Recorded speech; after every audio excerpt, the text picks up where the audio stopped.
Bueno, muy buenas tardes para todos, bienvenidos, muchas gracias por estar con nosotros en este webinar de mamografía, tamizaje, pilar fundamental del tamizaje de cáncer de mama, evento organizado por el Grupo Área de Salud Pública del Instituto Nacional de Cancerología y el Ministerio de Salud y Protección Social. El objetivo de este evento es fortalecer los conocimientos acerca de la anatomía de la mamografía del tamizaje, criterios de calidad y aseguramiento de la calidad en la imagen, fundamentales para la correcta interpretación de la mamografía y definición de conducta para la detección temprana del cáncer. Queremos agradecer a todas las personas que nos están acompañando hoy de los diferentes territorios, nos están acompañando desde Barranquilla, tenemos muchas personas que nos están acompañando hoy desde Barranquilla, nos acompaña Marta Vargas desde Bucaramanga, Francisco Delgado desde Cali, Betty García desde Barranquilla, Rita Margarita desde Barranquilla, Nilson desde Barranquilla.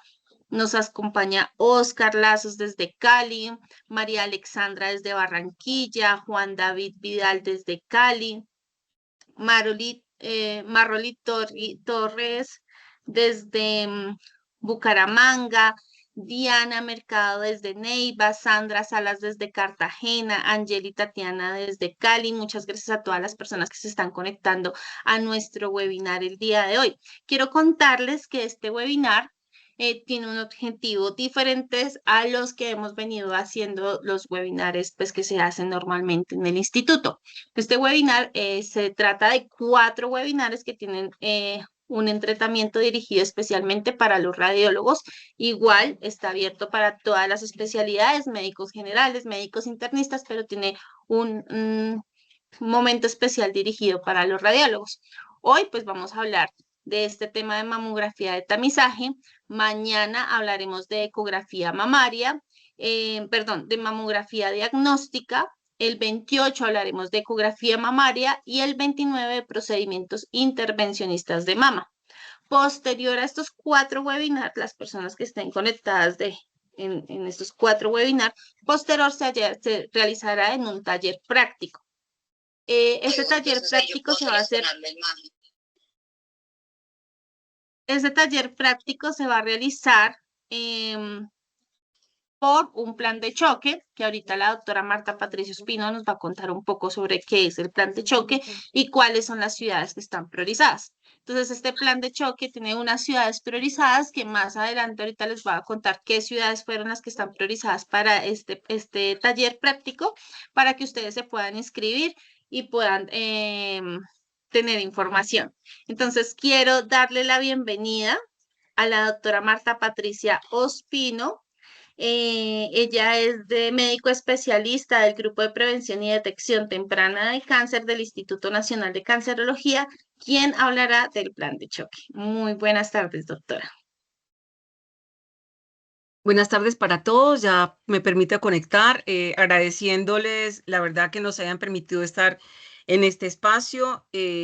Para nosotros es de vital importancia tener a los radiólogos, a los patólogos, a los mastólogos, porque son la tríada más interesante para poder empezar a hacer esa detección temprana de cáncer y mejorar estos índices, estos indicadores tanto de incidencia como de mortalidad y principalmente esta última, porque saben ustedes que Colombia realmente no ha logrado esa disminución que hemos pretendido, que hemos propuesto como meta, y muchísimo menos la cobertura de la mamografía. Por eso tan importante dialogar con ustedes como los especialistas, los radiólogos, quienes nos van a permitir mejorar de gran manera esta imagen, esta lectura de la mamografía. Por eso queremos entregarle las herramientas. Y esta es una iniciativa que tiene el Instituto Nacional de Cancerología en el marco de este plan de choque, que este plan de choque es un fortalecimiento de todas las acciones dirigidas al control del cáncer en Colombia.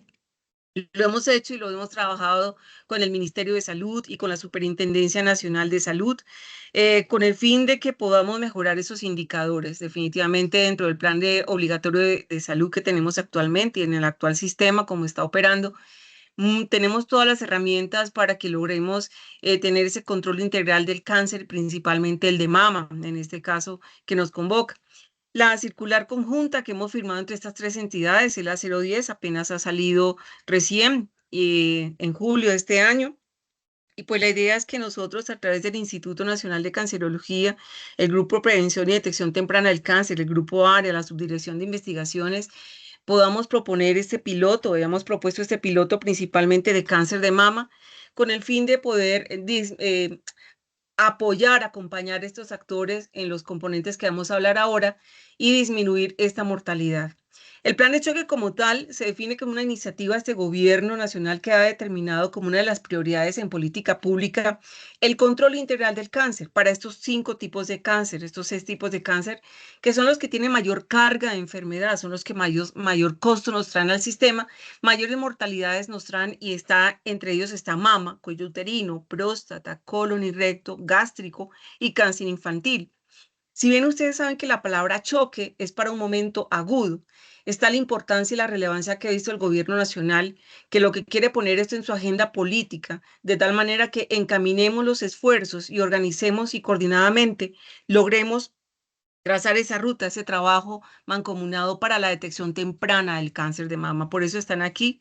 Queremos sí alcanzar metas hacia el 2026, que es la finalizar el gobierno que nos ha dado esta luz para poder avanzar desde lo político. Elementos que son claves para el plan de choque, los definimos hitos, los definimos componentes, pero todo mancomunado es un programa de atención. Este programa, este hitos del plan de choque están conformando nuestro piloto, forman parte de nuestro piloto de mama, que lo estamos desarrollando en 2 departamentos del país, en el departamento del Valle del Cauca y en el departamento del Atlántico. Está la organización de la red, es decir, tenemos que saber la suficiencia, la red, la capacidad instalada, la red, dónde se están prestando los servicios, si estamos hablando de un programa de tamizaje organizado, cuáles son esos servicios que prestan, cuáles están habilitados, qué componentes de calidad están allí, están ejerciéndose, ¿cierto? El segundo, el fortalecimiento de las competencias del talento humano, y por eso estamos trabajando con ustedes hoy. Les digo, son varios grupos de trabajo: radiólogos, tecnólogos, mastólogos, médicos generales y patólogos, son los que estamos en este momento como iniciativa del piloto trabajando en cada uno de estos departamentos para llevar a cabo este fortalecimiento de las competencias del talento humano en lo que tenemos que hacer y en nuestro rol en este proyecto y en general en el control integral del cáncer, principalmente el de mama. El tercero, que es muy importante, es el aseguramiento de garantía de la calidad de la mamografía de tamización. Por ello, el foco de los radiólogos y de los tecnólogos va enmarcado aquí en la calidad de la mamografía. Si tenemos una estructura, si tenemos estructura de redes, si tenemos competencias del talento humano, pero tenemos algunos elementos que no nos favorecen para garantizar esa calidad de la mamografía, como son nuestros equipos de mamografía, nuestros monitores de lectura y nuestro personal entrenado en la lectura de una mamografía de tamizaje, como ustedes lo van a ver en estos días, que es tan distinto, y la sensibilidad nuestra como colombianos es bastante importante, más allá de la sensibilidad que tenemos con la mamografía diagnóstica. Ustedes van a ver la diferencia que es tan marcada y por ello la necesidad del entrenamiento. El cuarto punto, el cuarto hito, es la información, educación y comunicación, sobre todo al renglón de la comunidad, de las mujeres, de la familia, de la sociedad en general y de nosotros como médicos, como tal en el ejercicio profesional. Y el quinto y muy importante es poder monitorear y hacer el seguimiento a todas estas estrategias que estamos implementando, a evaluar este plan de choque.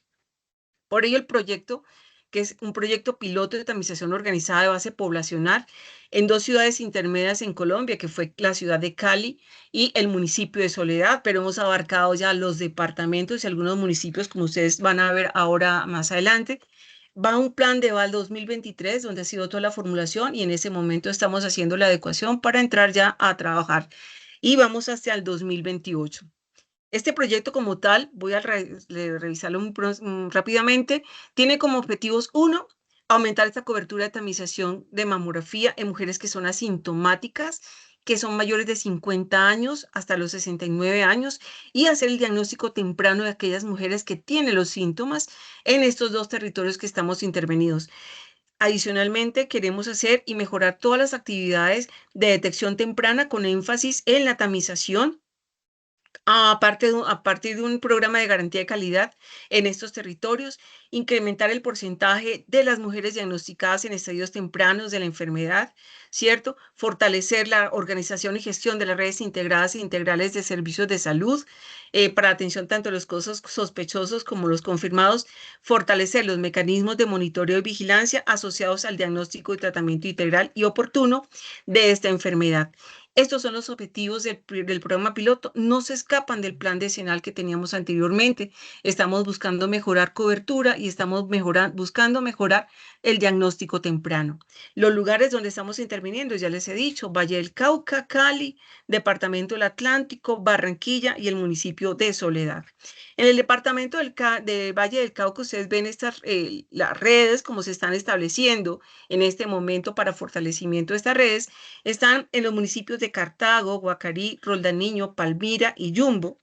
Y en el departamento del Atlántico, toda el ala oriental del departamento que conforma los municipios de Campo de la Cruz, Soledad, Malambo, Sabana Grande, Santo Tomás, Palmar de Varela, Suán y el distrito de Barranquilla.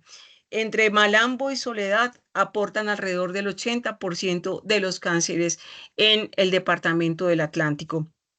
La matriz como tal, el del programa piloto, ustedes si me creen, tenemos el inicio del paciente a la solicitud del servicio, tenemos dos elementos claves, la mujer sintomática y la mujer asintomática.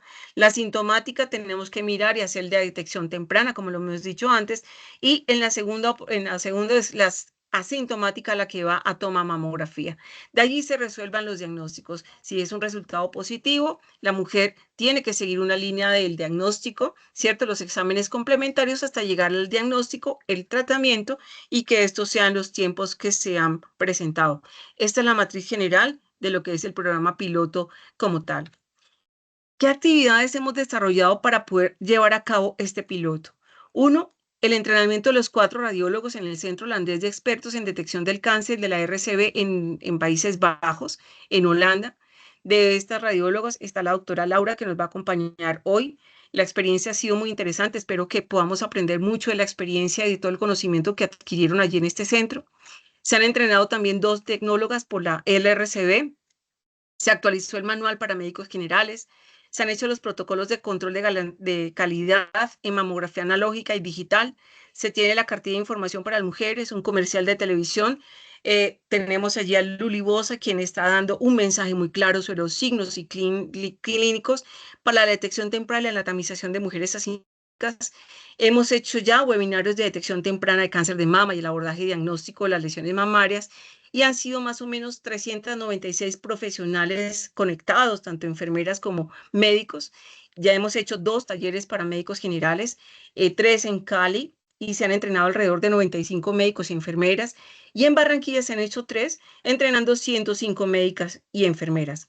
Actualmente se ha hecho un webinar para direcciones territoriales en salud, en aseguramiento de la garantía de la calidad y el último, el webinar en protocolos de control de calidad en mamografía analógica y digital para prestadores de servicios de licenciamiento y protección radiológico y control de calidad.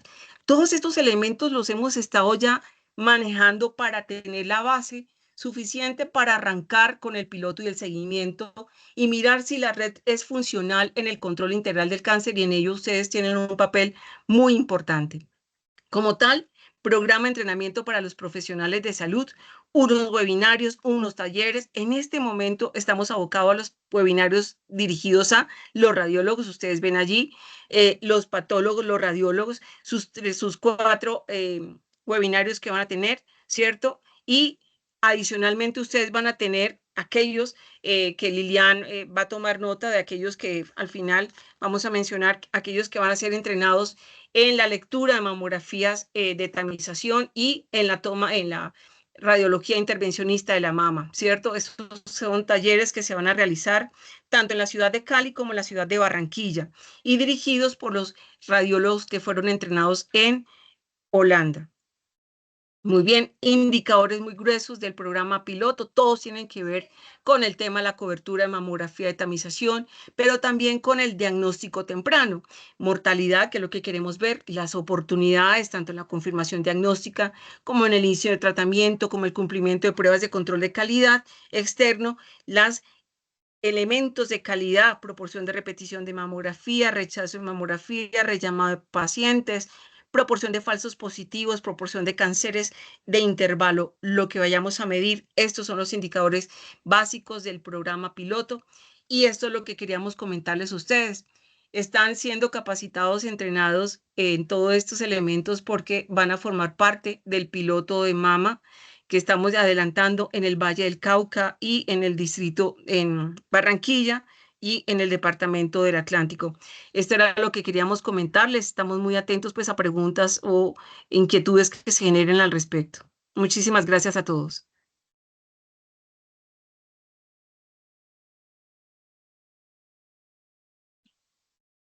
Doctora Marta, muchas gracias por su explicación sobre el plan de choque, plan piloto de choque, especialmente ahorita con cáncer de mama. Cualquier duda, cualquier inquietud que tengan, entonces por favor no la pueden escribir en el chat, o también les vamos a dejar un correo para que cualquier duda que tengan la puedan realizar. Más adelante les vamos a dejar el correo. Doctora Marta, muchas gracias. A ustedes muchísimas gracias y felices éxitos en esta jornada. Gracias a todos. Gracias, doctora. Bueno, antes de continuar, quiero invitarlos, se les va a hacer ahorita enviar un enlace para que por favor lo diligencias, que es el enlace de asistencia. Con este enlace de asistencia también se les va a hacer llegar los certificados por participar en los webinars que vamos a tener durante toda esta semana. Entonces es importante que por favor lo diligencien.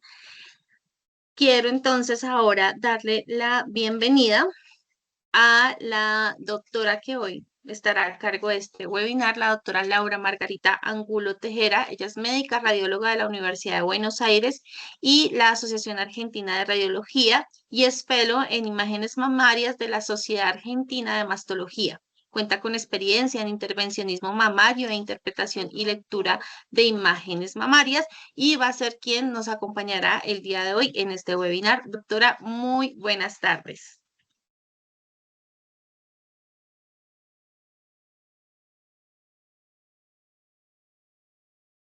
Doctora Laura, ¿me escuchas? Sí, ahora sí, hola, buenas tardes. Ahora sí. Sí, señora, te escucho perfectamente. Ok, Perfecto, doctora.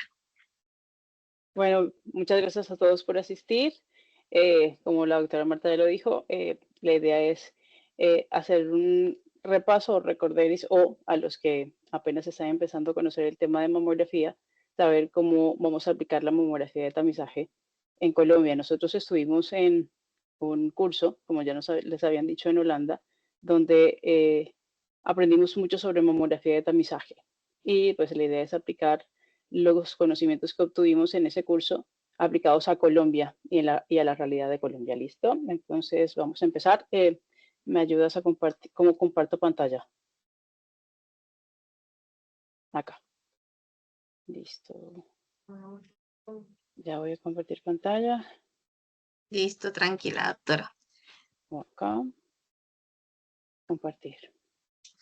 ¿Se está viendo? Sí. Mientras, ya te Sí, confirmo. perfecto. Sí, sí, perfectamente, doctora.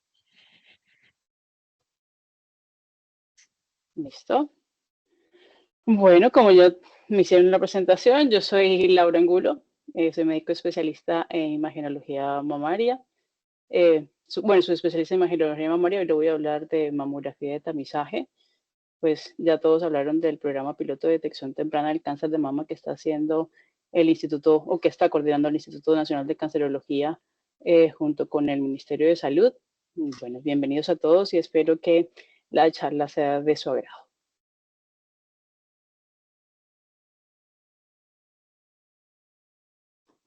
Empezamos con los objetivos. Inicialmente vamos a recordar conceptos generales de anatomía y mamografía, posicionamiento adecuado y predicciones mamográficas adicionales. Vamos a fortalecer criterios de calidad y aseguramiento de la calidad en la imagen mamográfica. Vamos a conocer la situación actual del tamizaje del cáncer de mama en Colombia y para poder tener todos sus conocimientos y lograr una correcta interpretación de la mamografía de tamizaje y poder definir evaluaciones adicionales y conductas posteriores ante hallazgos sospechosos. Tenemos unos ítems adicionales en donde vamos a evaluar las controversias sobre el BRAF3, vamos a hablar sobre mama densa y vamos a evaluar la necesidad del uso de otros métodos de imagen en el programa de tamizaje como es la tomosíntesis. Vamos a desarrollar los temas. Empezamos con la anatomía de la mama. La mama se compone de piel suprayacente, tejido adiposo y tejido parenquimatoso mamario, el cual incluye el tejido glandular y el estroma. El tejido glandular mamario está dividido en 15 a 20 lóbulos y cada uno de ellos está drenando o drena un conducto. Y estos contienen una serie de conductillos ramificados que terminan en la unidad ducto lobulillar terminal, que es la unidad principal de la mama y es el sitio donde se dan origen a la mayoría de los cánceres.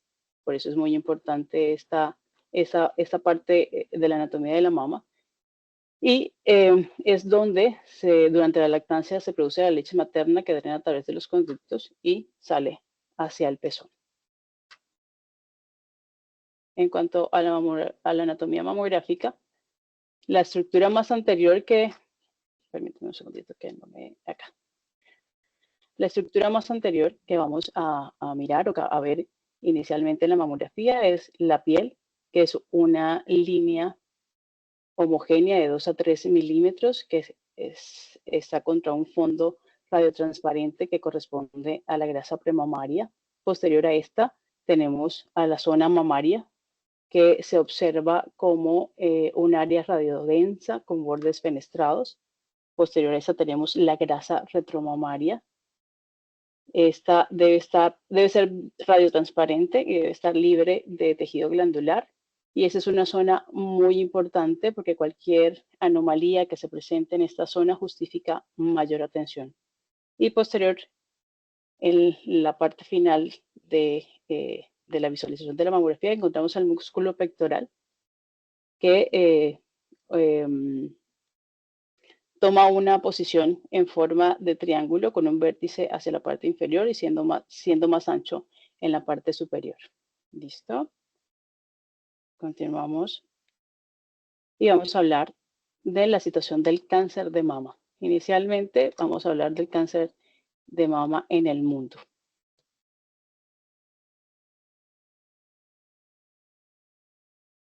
Este mapa proyecta la incidencia del cáncer de mama en ambos sexos a nivel mundial por cada 100.000 habitantes y eso fue tomado en el 2022, donde 670.000 personas fallecieron por cáncer de mama. ¿Listo? El cáncer de mama fue el cáncer más común entre los 157 países de los 185 estudiados y siendo el más prevalente con una incidencia del 47,8 por cada 100.000 mujeres y con una mortalidad del 13,6 por cada 100.000.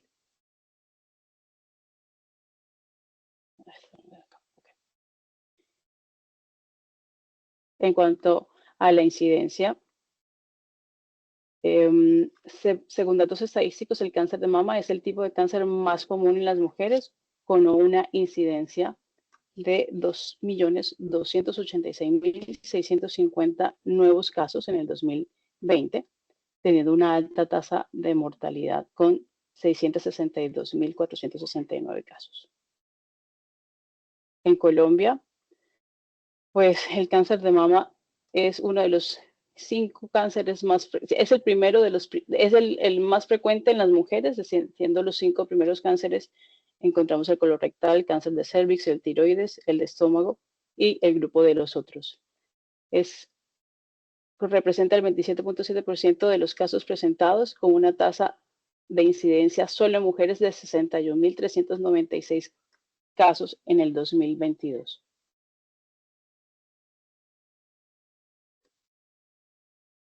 En el anuario estadístico del Instituto Nacional de Cancerología, se evidenció que la incidencia del cáncer de mama en las mujeres colombianas ha tenido un aumento gradual, llegando a posicionarse como la principal causa de cáncer en el país. Durante el 2022 se diagnosticaron 657 casos nuevos de cáncer de mama, siendo 653 solo en mujeres. Y el grupo de edad de entre 55 y 59 años fue el de mayor incidencia, con un total de 99 casos nuevos registrados.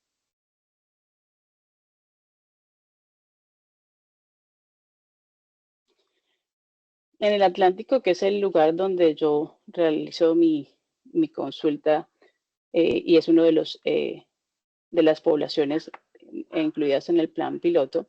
La incidencia representa la incidencia más alta en el país con 51.5 mujeres en el año 2022, una alta tasa de mortalidad, la más alta del país, con 15.4 por cada 100.000 mujeres, siendo la de Colombia, todo el territorio colombiano, de 11.3. Bueno, vamos a entrar en materia y vamos a enfocarnos en cómo debemos hacer la lectura de tamizaje de una mamografía. Inicialmente, pues tenemos que tener en cuenta puntos claves y saber que la mamografía suele considerarse la base o la herramienta esencial de la radiología mamaria, que es un método eficaz para la evaluación de toda la mama y es versátil ya que se puede usar tanto en tamizaje del cáncer de mama como en una valoración diagnóstica y como guía para estudios o para procedimientos invasivos. La mamografía de tamizaje es la clave para la detección precoz del cáncer de mama y es el tema que vamos a desarrollar. Tenemos que manejar ciertos conceptos. En Estados Unidos se maneja la mamografía en dos versiones. La mamografía de tamizaje, que se indica a pacientes asintomáticas, que es el punto clave para hacer el estudio, y la diagnóstica, que se hace a pacientes sintomáticas. En Colombia tenemos dos conceptos: detección temprana sin tamización y tamización organizada. La detección temprana sin tamización es la respuesta adecuada de los médicos o profesionales de la salud a los síntomas que refiere la paciente o a los signos clínicos identificados en el examen clínico de la mama. La tamización organizada es la aplicación de una prueba a individuos asintomáticos que tengan mayor probabilidad de adquirir una enfermedad. Esta debe tener específicamente definida la población objeto y se debe utilizar una prueba con adecuada sensibilidad y especificidad. Además de esto, el programa de tamización debe asegurar el diagnóstico y el tratamiento de los individuos con lesiones que resulten sospechosas. Entonces, en la detección temprana sin tamización se va a realizar en mujeres sintomáticas mayores de 35 años con signos clínicos que se identifican al examen clínico. Y estas pacientes deben tener acceso a todas las pruebas diagnósticas. Perdón, que esto no se corrigió, como mamografía diagnóstica, ecografía mamaria y biopsia. En la tamización organizada, las mujeres son asintomáticas y están incluidas en un programa de tamización. Estos estudios o estos controles se deben realizar en mujeres de entre los 50 y los 69 años cada 2 años. Y si la mujer tiene una expectativa de vida superior a los 10 años, se debe continuar realizando con el mismo intervalo de tiempo después de los 70 años. ¿Cuáles son los objetivos de la tamización o del programa de tamización? Entonces, para poder tener un programa de detección precoz de la mama, hay que descubrir una porción elevada de cánceres de mama existentes en una población sometida a tamizaje. Se debe disminuir o minimizar la morbilidad y los costos y detectar cánceres que tienen más probabilidades de curarse, de mínimo tamaño, con ganglios negativos y en estadios 0 y 1. Ahora sí, enfoquémonos.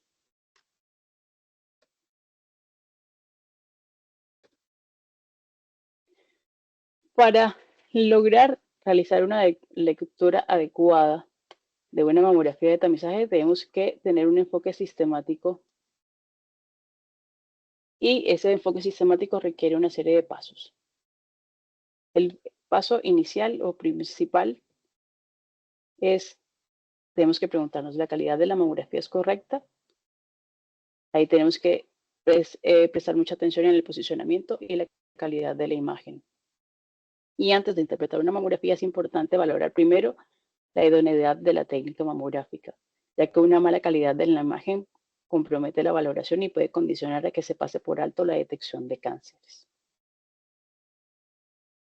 Hay que tener en cuenta que el tamizaje mediante el uso de mamografía ha demostrado reducir la mortalidad a través de la reducción del tamaño tumoral al momento del diagnóstico.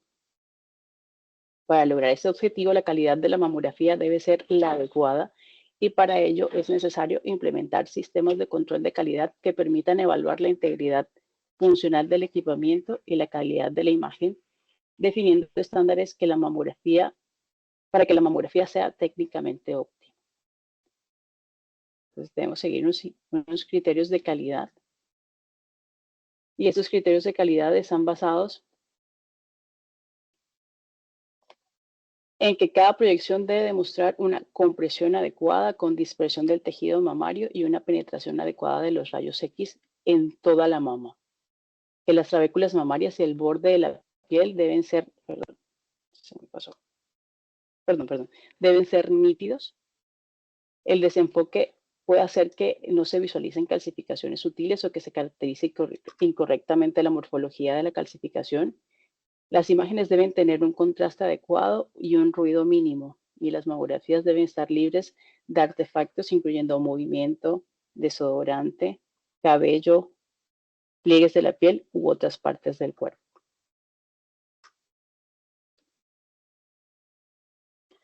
Para recordar, las proyecciones mamográficas estándares son la craneocaudal y la oblicua mediolateral.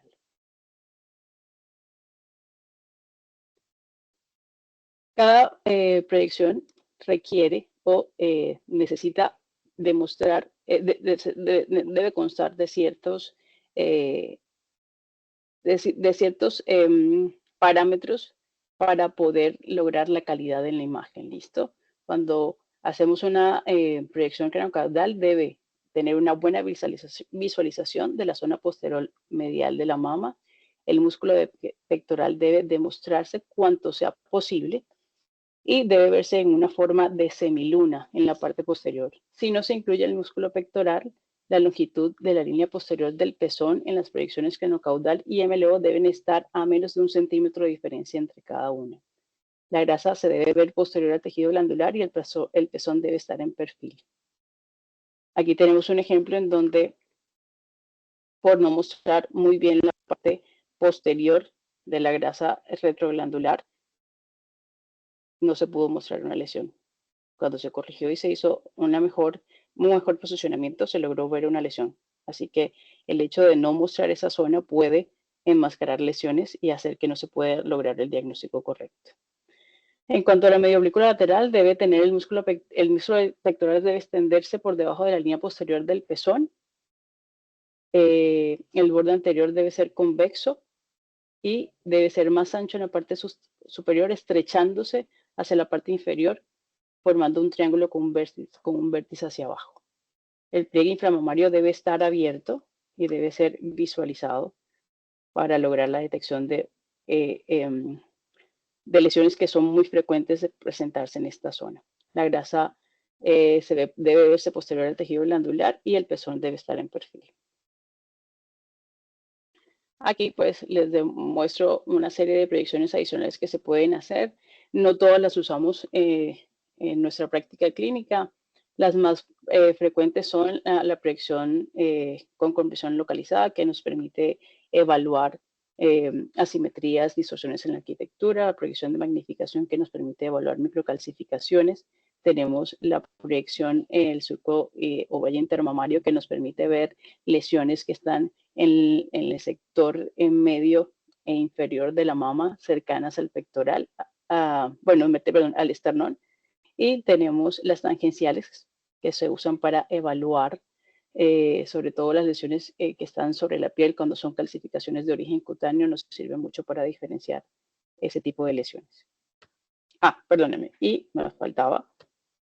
Y otra que usamos mucho, que son las proyecciones en casos especiales, son las proyecciones con técnica de Eklund o desplazamiento del implante, que son las que más usamos en nuestro ergor.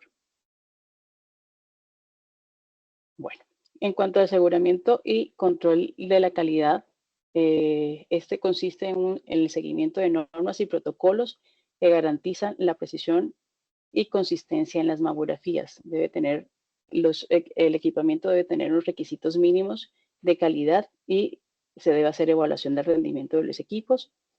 Los registros y pruebas de garantía de calidad y el control de la calidad deben estar muy bien estructurados. Se deben hacer registros de calificación del personal, tanto médico como técnico como físicos, y este es uno de los objetivos que queremos lograr con este curso. Las historias clínicas, que en nuestro caso serían los informes y las imágenes mamográficas que se deben auditar y se deben evaluar en cuanto a la calidad de las mismas, y se debe hacer una auditoría médica y un análisis de los resultados de sus informes. El aseguramiento y control de la calidad en Colombia está englobado por la resolución 482 de 2018, que dicta, por la cual se reglamenta el uso de los equipos generadores de radiación ionizante, su control de calidad, la prestación de servicios de protección radiológica, y se dictan otras disposiciones. Eso es lo que está contemplado en la ley. El objeto es reglamentar tanto el uso de equipos generadores de radiación ionizante y su control en calidad en prácticas médicas, veterinarias, industriales o de investigación, a través del otorgamiento de licencias para el ejercicio de dichas prácticas, como la prestación de servicios de protección radiológica. Bueno, vamos a ir directamente al informe mamográfico. Este informe debe manejar la terminología BIRADS, y este es un informe organizado en un formato ramificado y que está programado para cada modalidad de imagen. ¿Listo? En este caso vamos a hablar de la modalidad de la mamografía.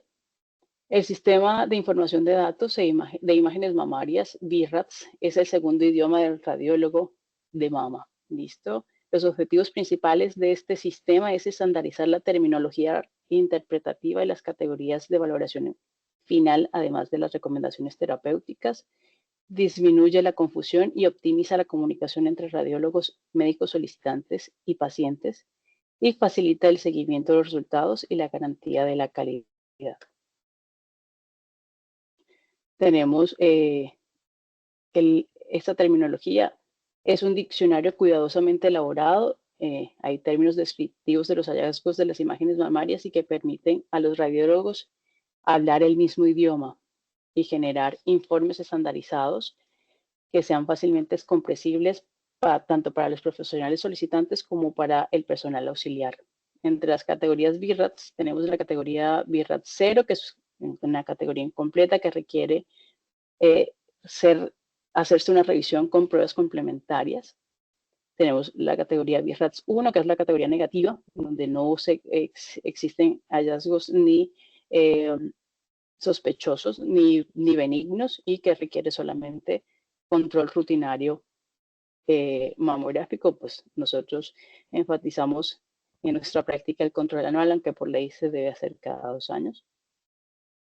Tenemos el BIRADS 2, que es la categoría benigna, en donde se requiere un examen rutinario mamográfico. La categoría BIRADS 3, que corresponde a lesiones probablemente benignas. Estas requieren imágenes de seguimiento a corto plazo, por lo general 6, 12 y 24 meses, y tiene una probabilidad de malignidad mayor a 0, pero menor al 2%. Tenemos la categoría BIRADS 4, que es una categoría de sospecha que requiere correlación histopatológica y que tiene 3 subtipos. Su probabilidad de malignidad mayor al 2%, pero menor del 95%, sus subtipos son BIRADS 4A, mayor a 2, menor al 10, 4B, mayor al 10, menor al 50, y 4C, mayor del 50, menor del 95.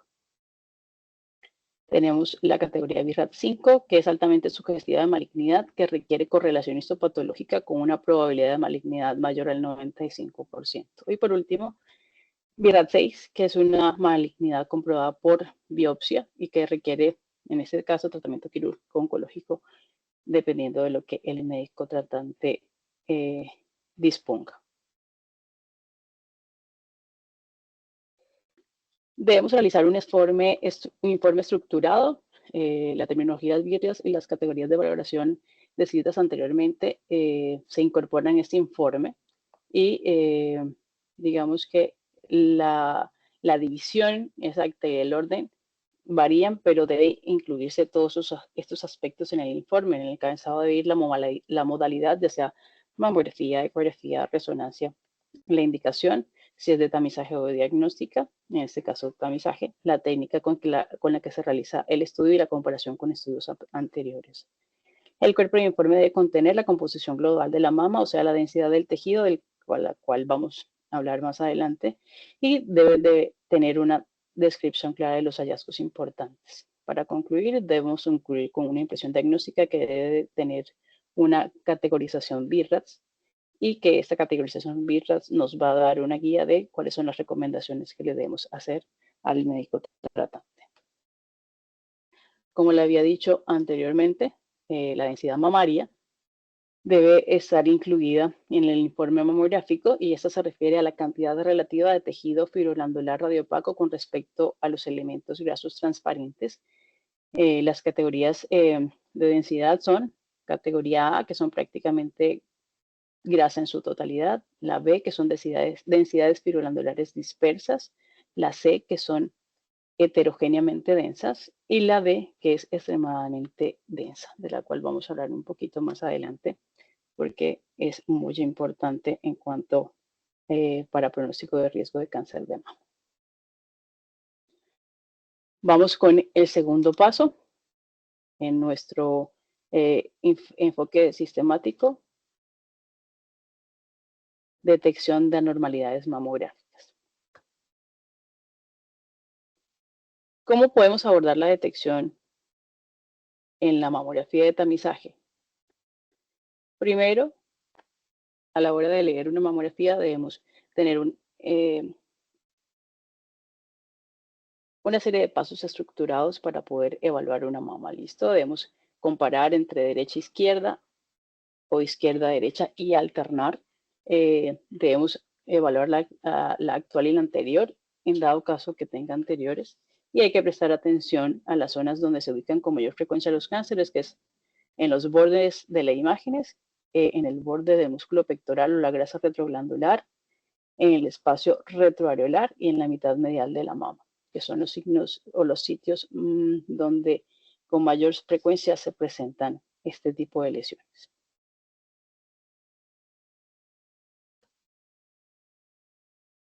Hay que tener muy claro que detección no es igual que diagnóstico. Detección solamente nos da la idea de que hay una lesión y que se debe complementar con estudios adicionales, y ahí sí pasaría a ser una mamografía de tamizaje o una mamografía diagnóstica. Nuestro tercer paso es la interpretación de las anormalidades mamográficas y definir si se hace rellamado o no de la paciente. Entre las anormalidades mamográficas encontramos las masas, las asimetrías, las distorsiones de la arquitectura, las microcalcificaciones y el ducto único solitario, aunque está en proceso de reevaluación en el nuevo BIRADS, en la sexta edición del BIRADS. Vamos a empezar con las masas. Una masa ocupa un espacio tridimensional con bordes parcial o totalmente convexos que sobresale en los tejidos circundantes. Una masa puede ser identificable en dos proyecciones y es como una de las razones importantes para diferenciarlos de la asimetría, a menos que se pueda ocultar por el tejido graso adyacente. Los descriptores del BIRADS para las masas son la forma, los márgenes y la densidad. En cuanto a la forma, tenemos forma ovalada, redondeada e irregular.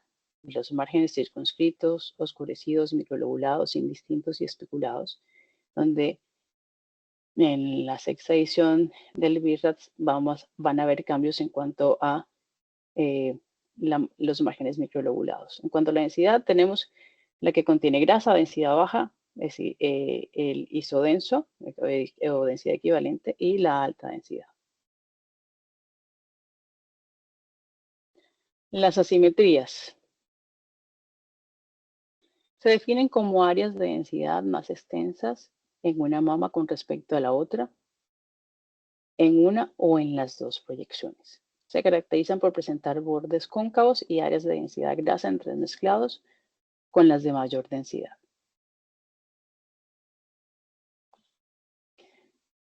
según BIRADS, existen 4 tipos de asimetría. La asimetría propiamente dicha, que está en una sola proyección, la asimetría global, que debe estar en 2 proyecciones y ocupa más de un cuadrante, la asimetría focal, que está en 2 proyecciones y ocupa solo un cuadrante, y la asimetría en desarrollo, que es una asimetría focal de nueva aparición, más evidente o que ha aumentado de tamaño. Esta también va a tener ciertos cambios en la sexta edición del BIRADS. Tenemos la asimetría, que es una zona de densidad de tejido fibroglandular asimétrica. Se observa en 2 proyecciones, se observa en una sola proyección, listo, y presenta bordes cóncavos. Como tenemos en el ejemplo, solamente se ve en la región interna de la mama. Buscamos en la proyección MLO y no encontramos algo parecido, listo. La mayoría corresponde a interposición de tejido glandular y por lo general son hallazgos benignos. Tenemos la asimetría global. Esta es una gran zona de densidad de tejido glandular asimétrica. Se observa en 2 proyecciones diferentes. Afecta al menos a un cuadrante, pero puede afectar a todo el cuadrante. Y aparece como una lesión que ocupa un espacio con contornos cóncavos hacia afuera, normalmente con grasa intercalada. Miren acá la diferencia entre una y otra. Y suele representar una variante normal de los tejidos, pero puede ser significativa cuando se corresponde o está asociada a una anomalía palpable. Si esta subyace o está asociada a una masa, a una distorsión en la arquitectura o a microcalcificaciones agrupadas, debe hacerse un estudio complementario. Y con esto se aumenta el riesgo. Tenemos la asimetría focal. Es una zona relativamente pequeña de densidad de tejido glandular que afecta a menos de un cuadrante de la mama y se observa en 2 proyecciones diferentes. Al igual que la asimetría global, la asimetría focal es una lesión que ocupa espacio, tiene contornos cóncavos hacia afuera y normalmente con grasa intercalada. En la mayoría de los casos es benigna, pero sí permanece estable por más de 2 o 3 años y aumenta la sospecha cuando está asociada a masas, distorsiones en la arquitectura o microcalcificaciones agrupadas. Tenemos a la asimetría en desarrollo, que es una asimetría focal que es nueva o que ha aumentado de tamaño o claridad en comparación con la exploración previa. Se recomienda realizar una comparación con varias exploraciones previas, estudios anteriores, ya que las asimetrías en desarrollo pueden manifestarse como un aumento sutil de la densidad o como un aumento sutil de la densidad a lo largo del tiempo y que requiere un estudio más detallado, ya que el cambio de la configuración respecto a operaciones previas debe generar alarma. ¿Listo? Acá tenemos una imagen en donde tenemos una asimetría que era pequeña en el estudio previo y que ha aumentado en tamaño y en densidad en el control posterior. En algunas ocasiones puede ser superposición de tejido y puede considerarse como BIRADS 1 y pasar a mamografía de tamizaje,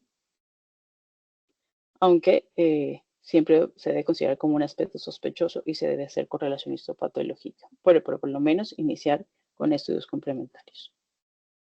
Hablemos ahora de las distorsiones en la arquitectura. El ACR las define como la apariencia en la cual la arquitectura normal de la mama está alterada por una masa no visible. Esto incluye especulaciones que se irradian desde un punto, la retracción focal o la distorsión del borde del parénquima. Esta es la tercera presentación más frecuente del cáncer de mama en las mamografías después de las microcalcificaciones y las asimetrías, y las masas. Acá tenemos ejemplos de distorsión en la arquitectura.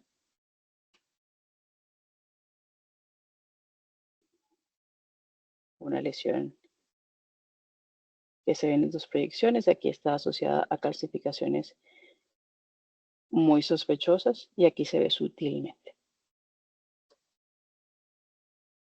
Hablemos de las microcalcificaciones que representan el depósito de minerales dentro de la mama, secundariamente a varios procesos fisiológicos, incluyendo la secreción, la inflamación, la senescencia, la lesión traumática y la necrosis. Puede aparecer en cualquier parte de la mama, como en los conductos, los lobulillos, los vasos sanguíneos y la piel.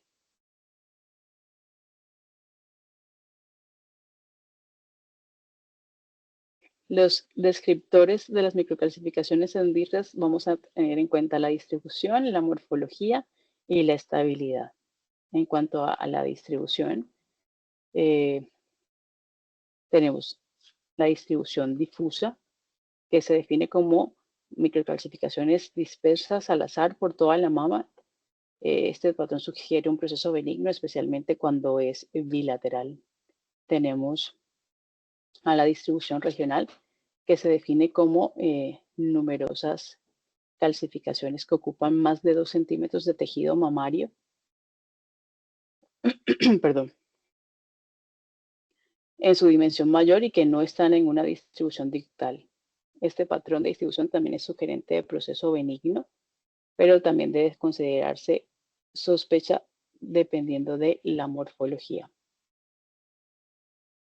Tenemos la distribución agrupada, que se define como 5 calcificaciones o más en 1 centímetro de tejido mamario, que abarca máximo 2 centímetros del mismo. Este patrón de distribución es de interés intermedio y la valoración dependerá de la morfología de las calcificaciones.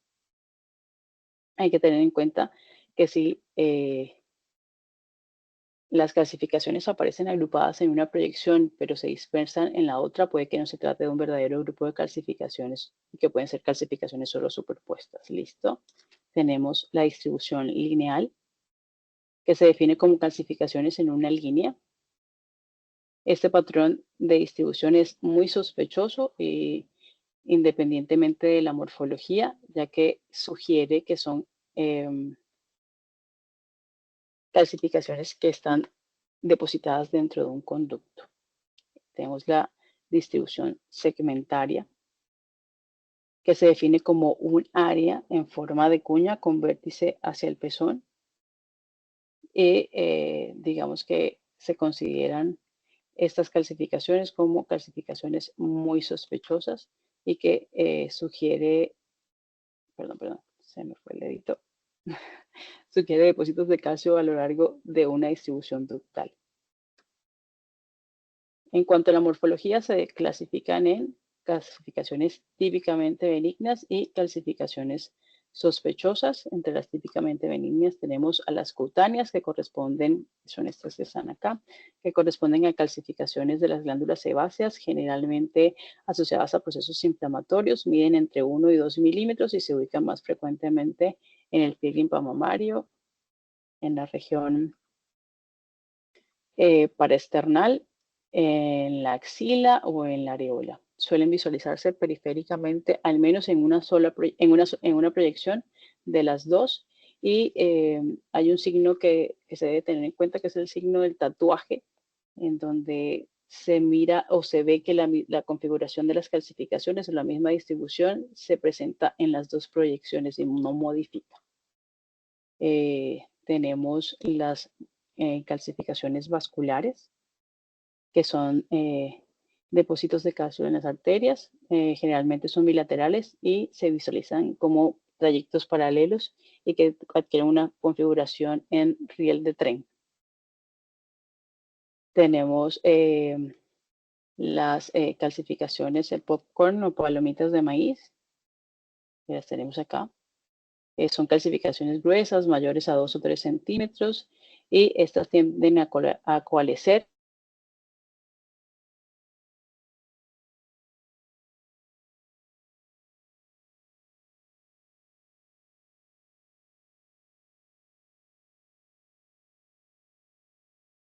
Doctora,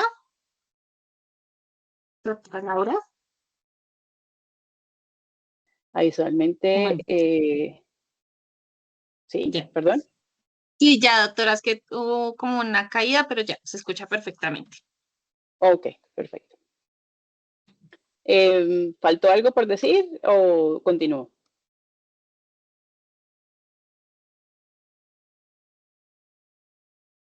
Bueno, continúo entonces. Como les decía, las clasificaciones lineales gruesas, digamos que son, habitualmente no tienen centro radiolúcido cuando se forman en el interior del conducto y a veces cuando son periductales podrían presentar un centro radiolúcido. La característica es que suelen ser mayores a 0.5 milímetros y que ocasionalmente pueden ramificarse. La diferencia que debemos tener entre unas calcificaciones lineales gruesas y unas calcificaciones lineales sospechosas es que estas suelen ser bilaterales y que pueden presentar bordes lisos irregulares, ¿listo? Y son más gruesas. Tenemos las calcificaciones en anillo o en cáscara de huevo que corresponden a lesiones quísticas encapsuladas que contienen grasa en estado líquido y se visualizan como lesiones redondas u ovaladas, radiolúcidas, que con el tiempo van adquiriendo una superficie calcificada esférica. ¿Listo? Tenemos a las calcificaciones distróficas que corresponden a una manifestación de necrosis grasa en respuesta a una anoxia, trauma, inflamación, cirugía del tejido mamario. Y por eso aquí es importante tener en cuenta o es relevante la historia clínica de la paciente para poder hacer el diagnóstico. Son frecuentes después de cirugía o radioterapia. Son calcificaciones gruesas, usualmente mayores a 1 milímetro, que tienden a coalescer y algunas pueden hacerse extensas y muy palpables. Y la característica es que tienen presencia de áreas radiolúcidas en su interior, lo que nos indica la existencia de grasa. ¿Listo? Doctora Laura, qué pena Dígame. molestarlas, que algunas personas están escribiendo que no se ve la presentación. Yo la veo perfectamente. No sé si de pronto nos pueden escribir más personas si la están viendo o no la están viendo. Creo que la doctora sigue con la misma presentación de morfología, sino que está mostrando cada una de las imágenes, ¿cierto, doctora? Sí, estoy en la misma pantalla, no he cambiado. Solamente estoy No ha describiéndola y voy cambiado, pasando una por una. exactamente. Es que algunas nos están diciendo que se ve como anclada, que no la están viendo, entonces como para indicarles que no está perfectamente, sino que la doctora está explicando cada una de las imágenes. Sí, Listo, exactamente. doctora, eso era. Muchas gracias. Ok, no hay ningún problema. Bueno, continuamos con las calcificaciones en leche de cal, que corresponden a pequeñas partículas de oxalato de calcio en el interior de dilataciones saculares de las unidades ductolobulillares. Estas calcificaciones tienen una característica particular que son menos evidentes en la proyección craneocaudal, que pueden ser puntiformes o redondeadas en esa proyección, pero que en la proyección medio oblicua lateral o en la proyección lateral estricta a 90 grados se presentan en forma de semiluna y una concavidad superior o también pueden ser de morfología lineal. ¿Listo? En la sexta edición de BIRATS, estas clasificaciones van a cambiar de nombre. Tenemos las clasificaciones de suturas y que se representan calcio en el depósito de un material de sutura. Son calcificaciones lineales, gruesas, tubulares y que pueden presentar algunos nudos, como vemos acá. Y por último tenemos las redondas y puntiformes, que son calcificaciones que pueden presentar distintos tamaños y tienen un origen a nivel acinar o lobulillar. Se le denominan redondas cuando son mayores a 0.5 milímetros y puntiformes cuando son menores de este tamaño. Por lo general suelen ser aisladas y difusas y cuando son aisladas, difusas y pequeñas se consideran benignas. Cuando están agrupadas habitualmente se pueden considerar como BIRAT 3 y que requieren control a corto plazo en comparación con exámenes anteriores. Eh, y cuando digamos que estas clasificaciones tienen una distribución lineal o segmentaria, ahí sí es necesario realizar estudios complementarios, en este caso un estudio histológico.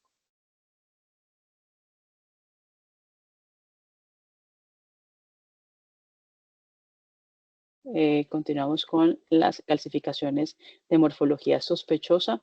En esas encontramos las calcificaciones groseras heterogéneas. Están acá representadas. Son calcificaciones irregulares, suelen tener entre 0.5 y 1 milímetros y tienen tendencia a unirse. Son mayores que las calcificaciones pleomórficas finas, pero son menores que las calcificaciones distróficas. Están en el espectro entre una y otra. Tenemos las calcificaciones amorfas, que son pequeñas y tienen bordes difusos. Son tan pequeñas y poco claras que es difícil definir su tamaño o su forma exacta, por eso su nombre. Su distribución va a determinar la categorización, ya que si son difusas y bilaterales se consideran benignas y se pueden clasificar como BIRATS2. Y las que se encuentran en una distribución agrupada, lineal o segmentaria, sí justifica correlacionar histopatológicamente y aumenta la sospecha. Esas deben ser, la correlación debe ser guiada por estereotaxia. Tenemos a las calcificaciones pleomórficas finas, que son pequeñas, de menos de 0.1 milímetros. Tienen una variabilidad de tamaño y forma y son más pequeñas que las calcificaciones heterogéneas groseras. Estas tienen una mayor probabilidad de malignidad y son sospechosas en cualquier patrón de distribución. Así que deben sí o sí mandar a correlacionar histopatológicamente. Por último, tenemos las finas lineales, finas o lineales ramificadas, perdónenme, que son delgadas, lineales, curvilíneas, de forma irregular y suelen ser pequeñas, de menos de 0.5 milímetros. Suelen tener bordes irregulares, por eso se diferencian de las lineales gruesas, y son sospechosas en cualquier patrón de distribución y justifica sí o sí su correlación histopatológica.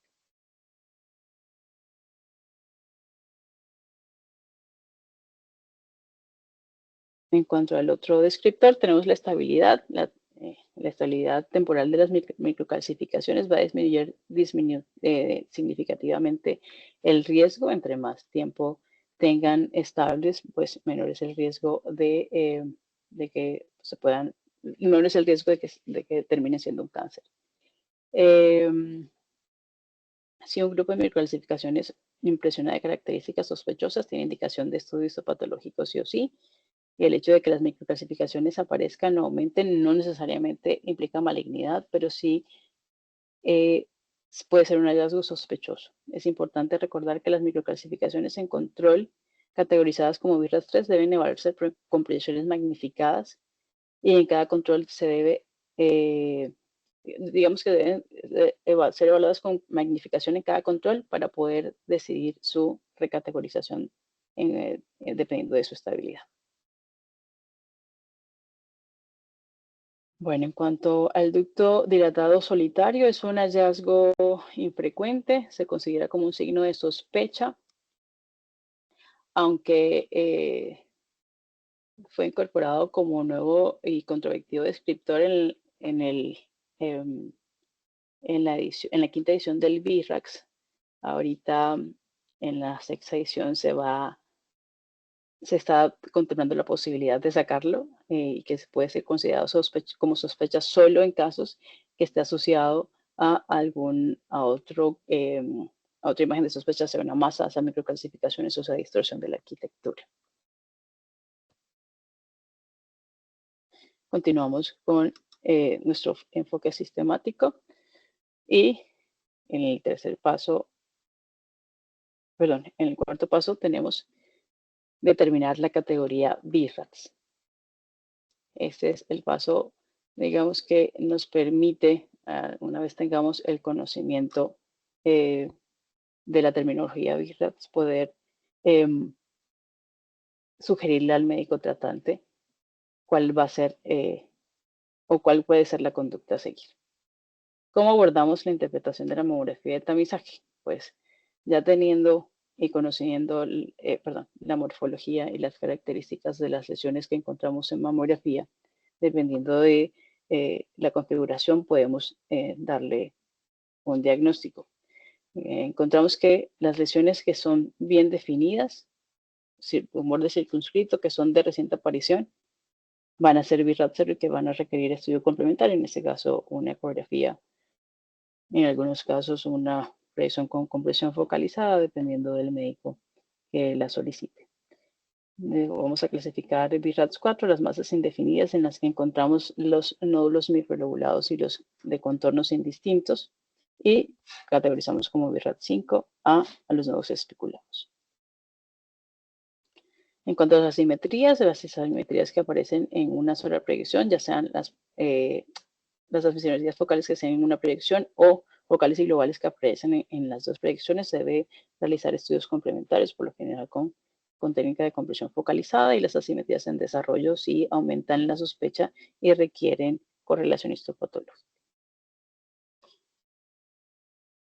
En cuanto a las distorsiones en la arquitectura, cuando aparece la distorsión en las dos proyecciones, se categoriza como BIRATS 4, como este ejemplo, y debe haber correlación histopatológica. Cuando aparece solo en una proyección, debe hacerse una proyección adicional con compresión focalizada. Podría ser también con tomosíntesis. Y cuando la distorsión de la arquitectura está asociada a otro hallazgo, sea microcalcificaciones o masas, aumenta la sospecha, se categorizan como BIRATS 5.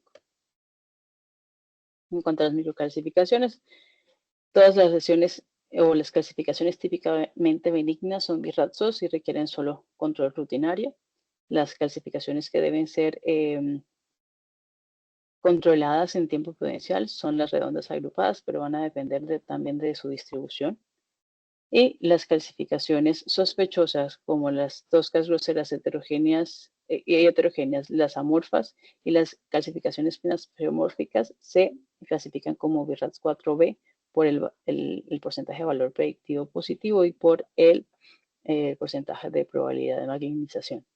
Las que son lineales o lineales ramificadas se categorizan como BIRATS 4C, y las clasificaciones lineales y las lineales ramificadas nuevas y de distribución segmentaria como BIRATS 5, y a todas ellas se le debe hacer correlación histopatológica.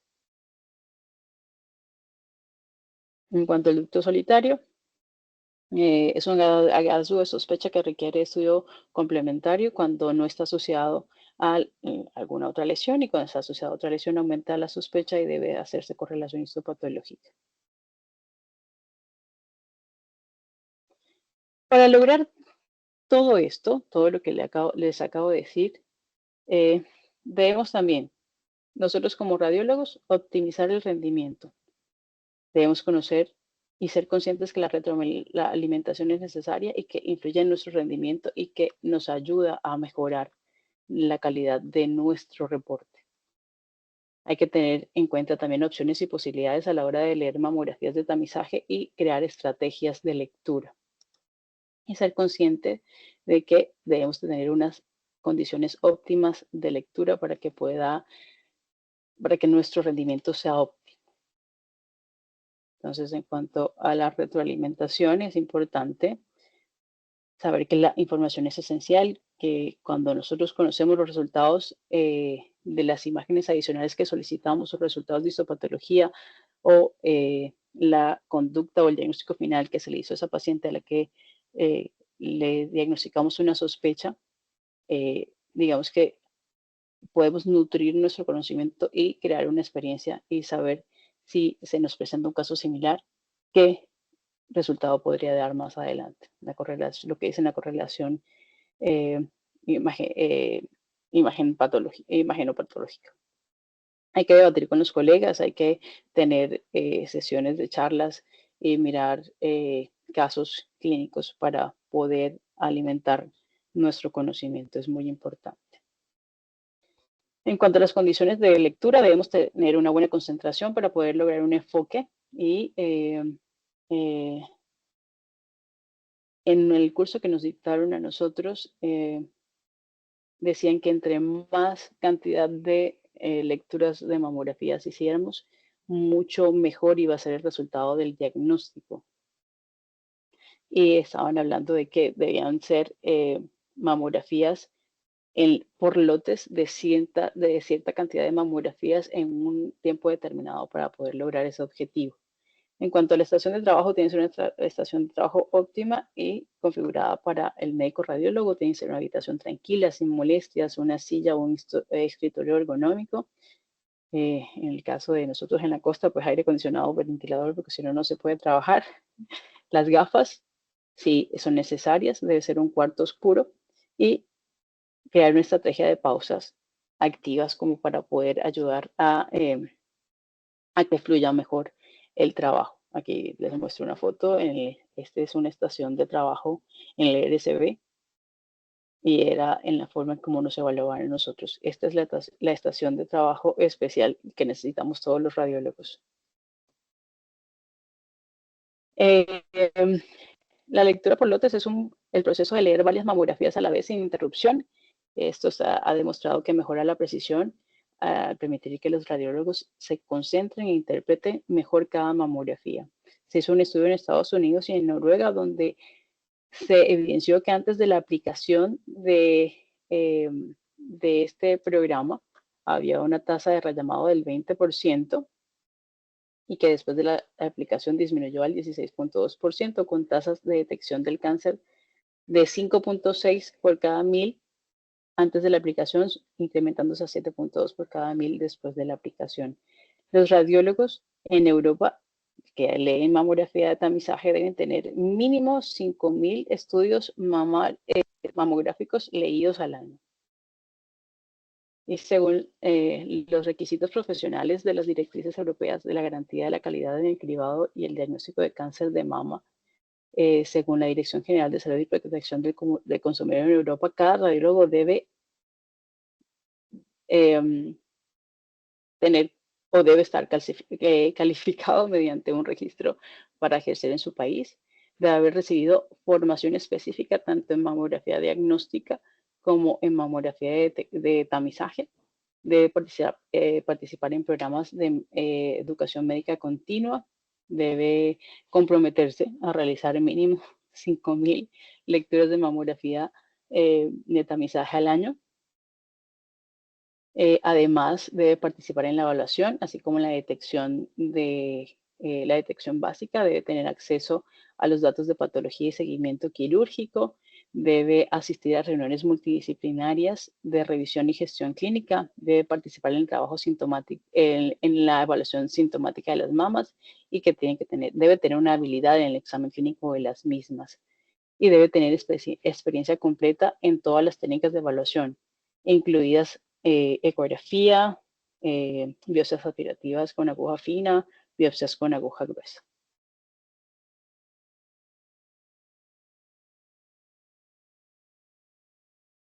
Bueno, ese es un apartado adicional que es muy importante, que me gustó traerles porque tenemos que evaluar las implicaciones de la mama densa, ya que en nuestro campo y sobre todo a nivel nacional, es muy frecuente las pacientes con mama densa.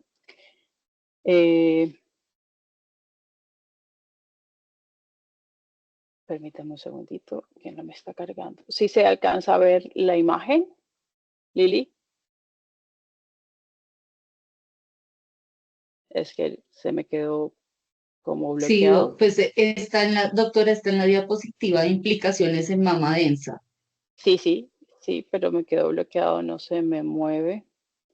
Permíteme un segundito. Ok, vamos a ver.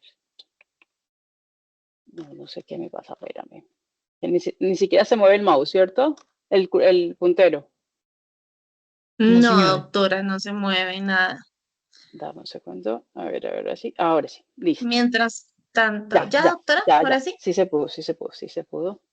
Bueno, ahora sí. Entonces, la densidad mamográfica es un método para medir la cantidad de tejido fibroglandular con respecto a la grasa de la mama, ¿listo? Según las categorías de densidad mamaria, según BIRATS, la mama densa o categoría D es tejido mamario heterogéneamente denso o extremadamente denso, está definido así. Y puede ser la responsable del efecto de enmascaramiento, ya que puede ocultar tumores porque pueden tener las mismas propiedades de atenuación. La mama densa reduce la sensibilidad de la mamografía y existen, digamos que la evaluación de la densidad mamaria es algo que se realiza de forma visual y por ende es una evaluación subjetiva y depende de cada radiólogo. Aunque existen softwares automatizados que evalúan la densidad mamaria, igual aquí en Colombia no se han desarrollado, pero es muy importante tener en cuenta esto porque la alta densidad mamaria se considera como un factor de riesgo independiente para el desarrollo de cáncer de mama. Las mujeres con mamas densas tienen un riesgo 2 veces mayor de desarrollar cáncer de mama primario en comparación con las mujeres con tejido mamario graso. Y las mujeres con mamas densas como único factor de riesgo se incluyen en el grupo de riesgo indeterminado, que es un riesgo de 15 al 20% en la población general. Y aquí pues, las estrategias de detección son menos claras. Y pues digamos que el riesgo aumenta dependiendo si tienen antecedentes familiares, si tienen antecedentes de cáncer de mamas previos, si han sido irradiadas, pero igual es un tema que se va a tratar en los próximos webinarios, ¿listo? Y cada vez se ha observado y se ha evaluado las limitaciones de la mamografía convencional en la evaluación de la mama densa, por lo que se han empezado a considerar otras herramientas de detección como la tomosíntesis, la ecografía y la resonancia magnética. Vamos a hablar un poco de la tomosíntesis, que se está considerando implementar como complemento, como estudio adicional para el tamizaje mamario en la sexta edición del virus. Entonces, ya sabiendo las implicaciones de la mama densa, podemos hablar ahora de los beneficios de la tomosíntesis en tamizaje mamográfico, que en Colombia aún no se ha empleado. Digamos que este estudio ha surgido como una evolución de la mamografía digital y consiste en la realización de numerosas proyecciones de rayos X a baja dosis, en donde se reconstruye, con cortes finos se reconstruyen y se da una imagen, al igual que la mamografía digital. Aquí la mama permanece inmóvil, lo que se mueve es el gantry, que durante cada exposición genera una imágenes que están en cortes sucesivos y que el arco se mueva a través de la mama, dando ángulos diferentes, lo que nos permite, a diferencia de una mamografía 2D, que puede superponer la lesión, se puede, al angular el gantry, se pueden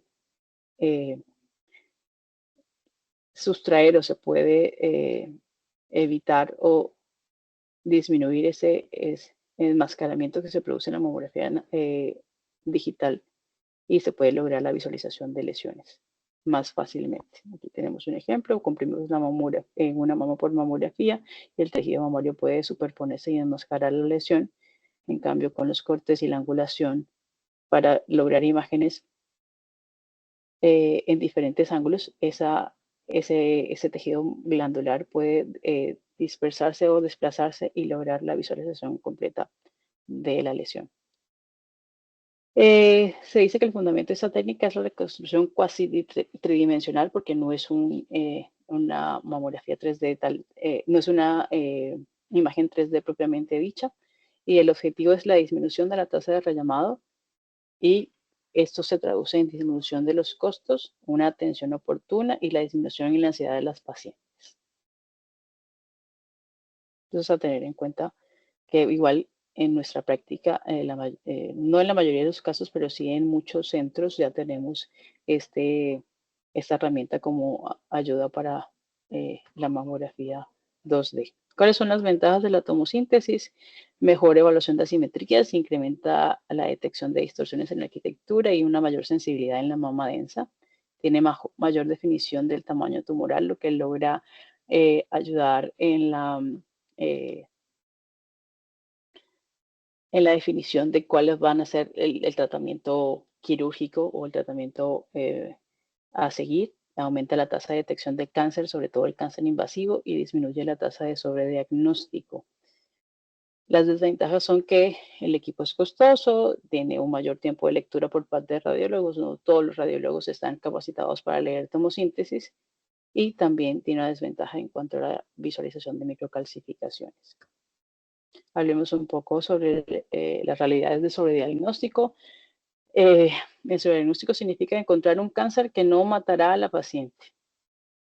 Aunque, no sé, yo siempre que voy a hacer un diagnóstico pienso en si soy yo, si es mi mamá, si es mi hermana, si va a ser mi hija, y prefiero pecar por exceso que por defecto. Qué pena con a los que no les suene este tema, pero pues en la realidad es mejor más que menos, es mi concepto. En cuanto a sobrediagnóstico, la magnitud no se estima, no se mide, entonces es algo más subjetivo, ¿listo? Y varían mucho. No hay un impacto a la edad del primer tamizaje en el sobrediagnóstico y el cáncer puede ser sobrediagnosticado tanto pacientes que inician tamizaje a los 40 como que inician el tamizaje a los 50. Tampoco hay un impacto en el intervalo de tamizaje del cáncer sobrediagnosticado tanto en el tamizaje anual como en el tamizaje a los 2 años. Con el tema del sobrediagnóstico que todo el mundo le tiene mucho temor, yo digo, siempre es mejor en este caso más que menos. Bueno, vamos a hacer la presentación ya por último, para no cansarlos más, de la presentación de 2 casos clínicos muy sencillos. Esta es una paciente de 52 años asintomática que va por primera vez a hacerse una mamografía. Es una mamografía de tamizaje, no tiene antecedentes relevantes ni personales ni familiares. Y en la proyección de la mama izquierda encontramos esta lesión. Esta lesión se describe como una masa de forma irregular, márgenes especulados y alta densidad que se categoriza como BIRAT 0 y que requiere estudios complementarios. Aquí ya terminó siendo una mamografía de tamizaje para pasar a una mamografía diagnóstica. El informe de la mamografía, más o menos como la estructura que nos recomiendan, es este. A esa paciente se le hizo un complemento con proyección focalizada. La conclusión fue un BIRATS 4 y se sugirió una correlación histopatológica, dando como resultado un carcinoma ductal invasor. En el segundo caso tenemos una paciente con un tamizaje anual, bianual, de 64 años, asintomática, sin antecedentes relevantes ni personales ni familiares.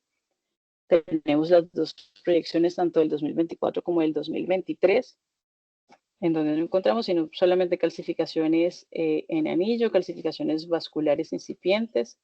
La densidad del tejido es una densidad tipo B.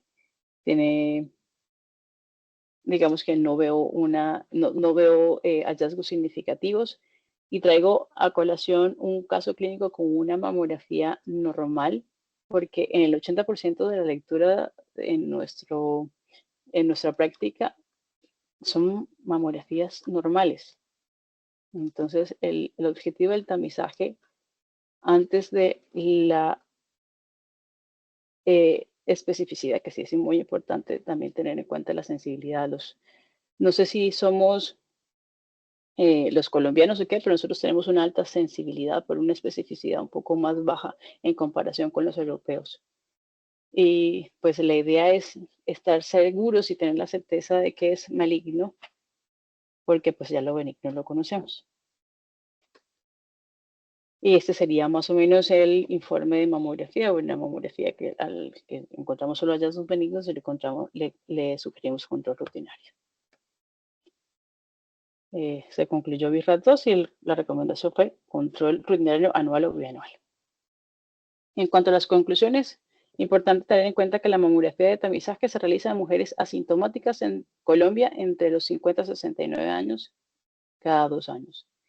El BIRAS permite que todos los radiólogos hablen el mismo idioma y que generen informes estandarizados y fácilmente comprensibles por todos. Que debemos realizar un enfoque sistemático para la lectura de la mamografía de tamizaje que nos va a ayudar a hacer detección y una interpretación más adecuada. Y debemos lograr una interpretación de la mamografía, y para poder lograr una interpretación de la mamografía los radiólogos debemos estar capacitados. Eso es muy importante.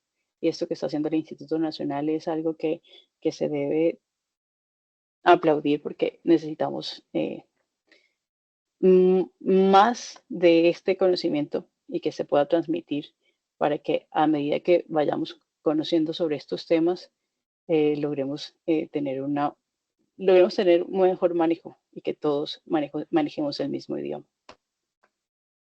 Muchas gracias, espero no haberlos cansado.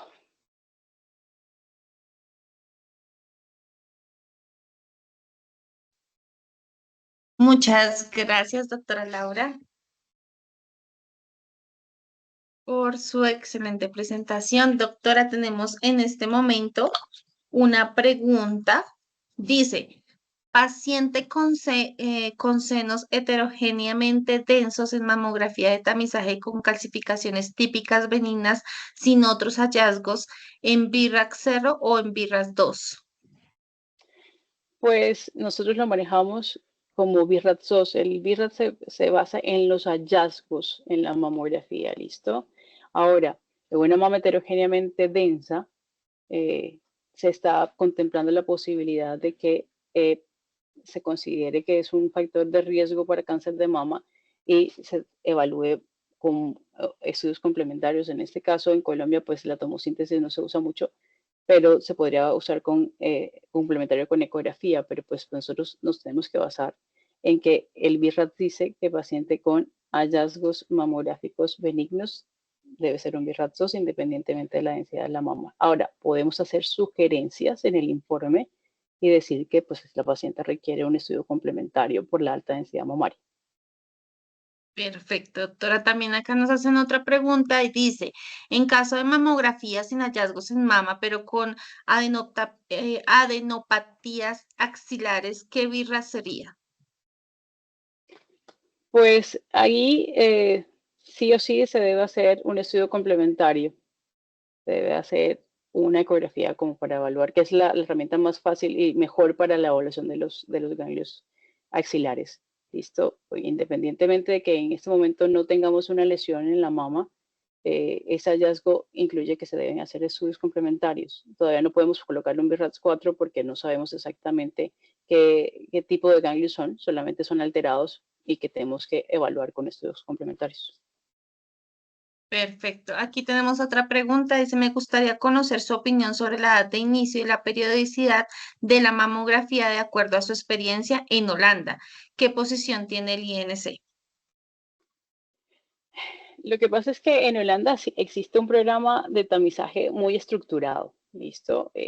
Ellos conocen su población no es una población tan densa como la de Colombia, y tienen un sistema muy organizado.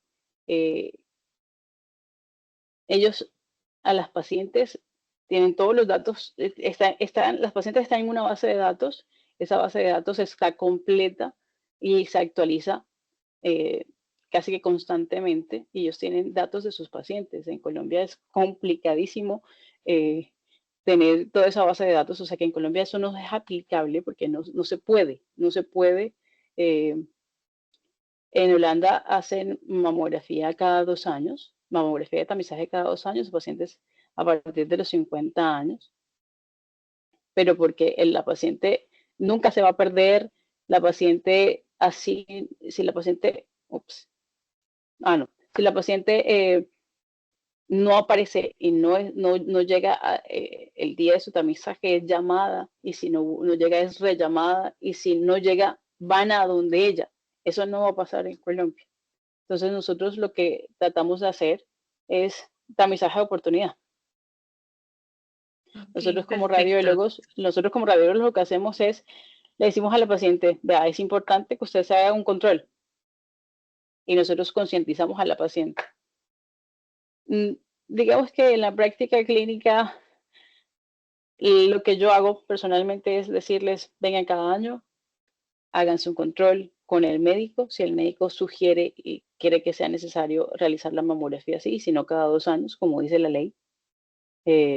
Pero pues el ideal, que todavía no es aplicable a Colombia, es que sea a partir de los 40 años cada año hasta que la paciente tenga, como le digo yo a los pacientes, la capacidad física y mental para venírselo a hacer, pero pues por reglamentación en Colombia no se puede. Perfecto, doctora Tatiana también nos pregunta, ¿hay un porcentaje máximo de clasificación birra cero al mes? Por ejemplo, hay centros que exigen un máximo de birras de cero, del 5 al mes, del total de las mamografías informadas, a pesar de no contar con estudios previos. Eso es complicado porque eso ya depende de cada centro. Sí, lo he vivido en nuestra experiencia, nos ponen un límite de birra ceros, pero eso es más por el tema del costo que el costo que tiene la EPS o que debe tener la EPS en ese tipo de pacientes. La verdad es que no debería hacerse. Yo no estoy de acuerdo con ese tema de decirnos que tenemos que tener un porcentaje X o Y de BIRAT ceros o de BIRAT 5 al mes, porque pues eso no depende de nosotros, eso depende de los hallazgos y no nos pueden sesgar a decir que esta paciente sí merece estudio complementario y que otra paciente no merece estudio complementario. Entonces, la verdad, no estoy de acuerdo con eso. Perfecto. Pues, Listo, perfecto, doctora. Muchas gracias. No sé si alguien tiene más preguntas para que se la puedan hacer a la doctora Laura. Mientras tanto, yo quiero compartir con ustedes. Voy acá a compartir pantalla un segundo. Eh, no me deja.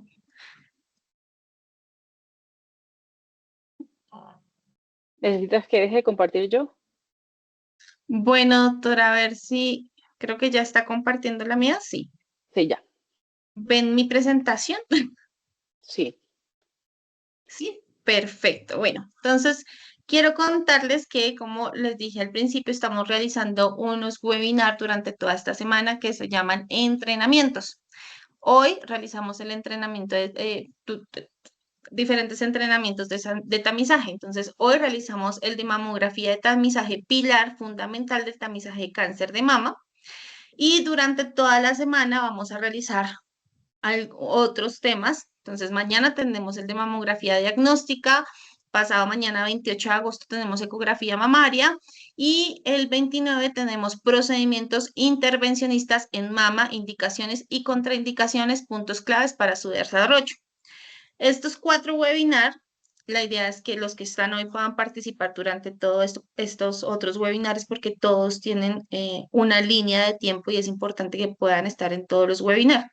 Adicional a esto, vamos a tener un taller práctico, que este tiene que ver con el programa piloto de cáncer de mama, del cual habló la doctora Marta Ospino al principio del webinar del plan de choque, que vamos a intervenir en este momento, 2 ciudades, una en Cali y la otra sería Barranquilla. Entonces, estos talleres prácticos se van a hacer de manera presencial en Cali el 6 y el 7 de septiembre y en Barranquilla el 27 y el 28 de septiembre.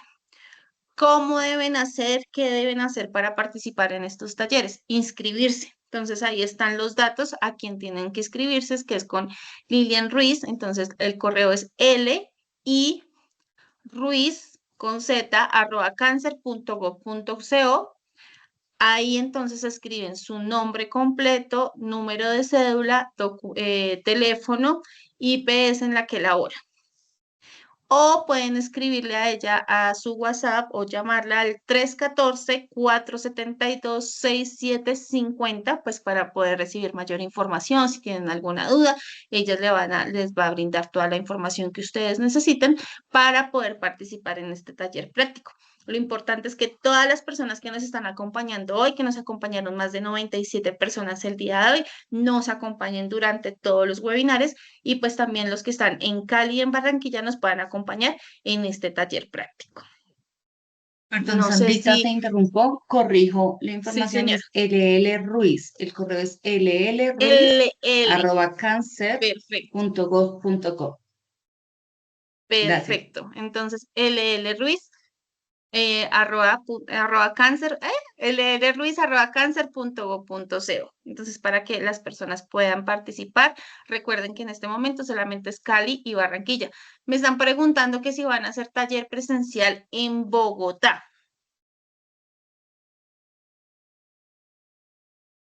Bueno, si quieres yo te contesto a esto. En este momento, la planificación para este año está solamente en Cali y Barranquilla. Hemos recibido muchas solicitudes relacionadas a otras regionales. Les estaremos informando próximamente si durante este año logramos hacerla, si no estaría programada para el año 2025. Pero a todos, por eso es muy importante el registro de su asistencia para poder contar con la información de ustedes y en caso de que lo logremos organizar para antes de que se acabe el 2024, poderlos informar y darles la información oportunamente.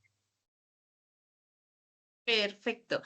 Me están preguntando también que si este webinar del día de hoy lo van a poder ver en alguna otra plataforma. Claro que sí, lo van a poder ver en la página web del Instituto Nacional de Cancerología, en la página de YouTube, @incancerología. Ahí lo van a poder ver en el transcurso de esta semana, ya lo podrán ver para que ustedes puedan volver a escuchar a la doctora si tienen alguna duda, alguna pregunta. Igual, lo que les digo, durante toda la semana vamos a tener diferentes expertos que van a hablar de los temas que ya les informé.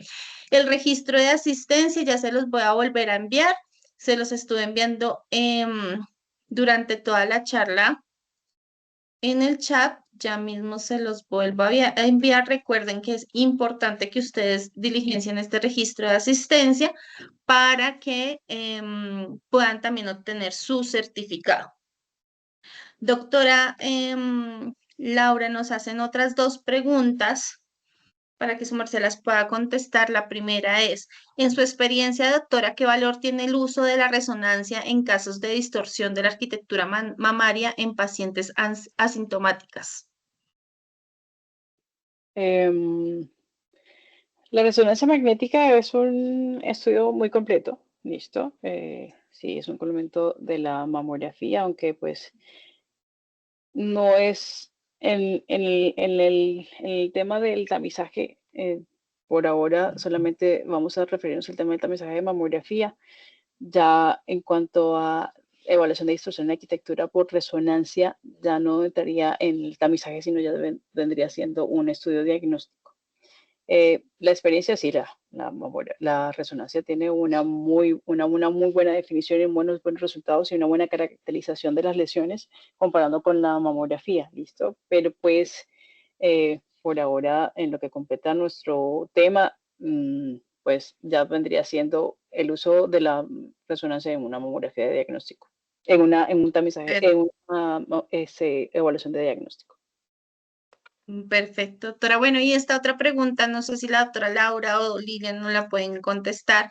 ¿Cómo están enfocando el Instituto Nacional de Cancerología en las capacitaciones de las tecnologías que hace parte fundamental de la interpretación de la imagen mamaria para que generen mamografías de calidad? Yo creo que una de las cosas sería esto que estamos haciendo, el plan piloto, plan de choque, porque estamos tratando de que todos nuestros médicos radiólogos pues tengan una formación de grandes especialistas frente al tema de la calidad de las mamografías. Lidia, no sé si tienes algo más que decir. Claro que sí. En relación a las tecnólogas, el Instituto Nacional de Cancerología también tuvo la oportunidad de recibir un entrenamiento por la LRCB de Países Bajos. Y este año vamos a estar también en los territorios de Barranquilla, en Barranquilla, territorio Atlántico y Valle del Cauca, entrenando de forma personal y replicando este entrenamiento que recibimos. Vamos a estar entrenando entrenadores de entrenadores, entonces vamos a estar en la semana entre septiembre y noviembre haciendo este entrenamiento. Es un entrenamiento, como ustedes escuchan acá, también prácticamente en un 90% práctico. Para ellas dura 3 semanas durante 3 meses y digamos que vamos a tener esta primera réplica en este nivel y ya esperamos también 2025, 2026, en el marco del desarrollo del programa piloto y el plan de choque, tener impacto en otros territorios. Vamos a difundir también, si quieren, dame un segundo, Sandra, y les presento para algunos territorios el manual de técnica de posicionamiento en mamografías. Nos lo entregó la LRCB en traducción en español el año pasado. Es una herramienta académica que también tenemos dirigida para tecnólogos.